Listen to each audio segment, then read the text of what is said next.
we actually started in April with a 3-4 week rehearsal period before we went to LA to do the play.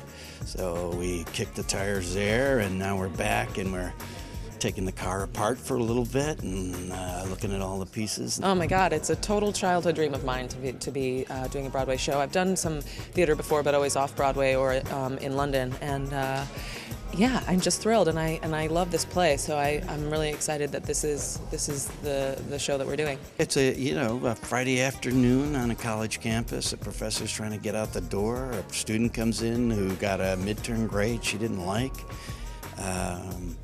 And they're both people who have a different sense of justice, and as things go on, it becomes clear that they are in a big fight. This girl is so confrontational and demands to be heard that she kind of coaxes that anger out of the professor. And it's certainly a lot about power and how words can be used as weapons. Words can be taken out of context and used to misrepresent people and their intentions. OLEANNA is not a character. OLEANNA was the name of a utopian community I think in the late 19th century, established in Pennsylvania. We can think sometimes of the university as a place where there will be reason, there will be balance, there will be respect.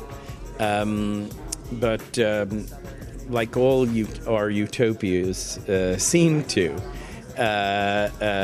it does not routinely deliver all of those values. I love the way that David Mamet writes dialogue, particularly because it's almost like he writes like a musical score almost, so that if you're ever at a loss for what a sentence means, you can just look at the punctuation or the pauses that he writes, because everything is very deliberate and every word is chosen for a reason. It doesn't give you all the answers. It asks a lot of questions, and I think the fact that it really doesn't make it easy is what people get troubled by, and they can sometimes really resent that they feel that they're being buttons are being pushed.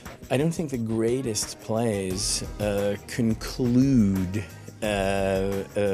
anything definitively. I think they're here to rehearse us for the adventure of our own lives. They're here to give us a run around the track.